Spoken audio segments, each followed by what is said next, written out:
हाथ में लिए काम को हर हाल में अंजाम तक पहुंचाएं। आदमी की शक्ति, उत्साह और इरादे तभी ही प्रशंसा पाएंगे जब वह जो काम में हाथ में लेंगे उसे अंजाम तक पहुंचा देंगे। बहुत सारे लोग काम हाथ में लेते हैं और आधा छोड़कर उस दूसरे काम में लग जाते हैं या पूरा होने के ठीक पहले थक जाते हैं।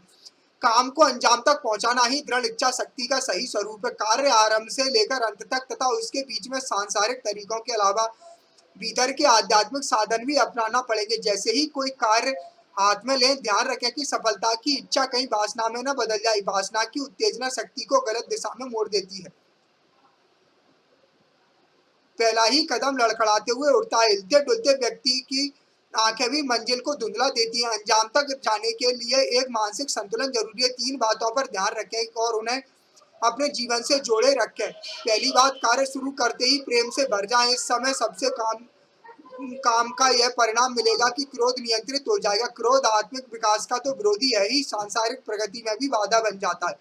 क्रोध को आध्यात्मिकता के साथ नियंत्रण में न रखें, वह आवेश की शक्ल में जीवन में प्रवेश कर जाता है। आवेश कार्य को अंजाम तक ले जाने में बाधा बनेगा। प्रेम का दूसरा परिणाम यह होता है कि वह जीवन को सरल बनाता है। सरल जीवन वालों की बुद्धि कम भ्रमपूर्ण होती है। भ्रम मुक्त निर्णय अंजाम तक जाने में सहयोगी होंगे। प्रेम के बाद दूसरी चीजें करें, घोर परिश्रम। इसका संबंध केवल शरीर से नहीं है।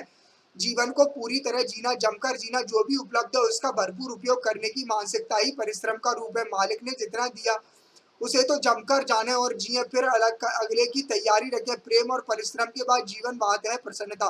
जो भी करें उसमें खुशी न होने दें।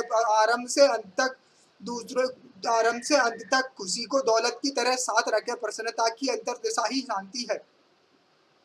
शांत चित्त आपको आसानी से अंजाम तक ले जाएगा। खुशी का सांस से बड़ा संबंध है। जितना जागरूक होकर सांस पर नियंत्रण रखेंगे उतने ही खुश रह सकेंगे। काम को अंजाम तक ले जाने वालों को दुनिया जुबान के पक्के, ईमान के सच्चे और इरादों के दबंग मानती है। सार, जिस काम की जिम्मेदारी लें उसे अंजाम तक अवश्य पहुंचाए। 3 चीजों के सहारे आप परिणाम आसानी से प्राप्त कर पाएंगे: प्रेम, परिश्रम तथा प्रसन्नचित्त मन।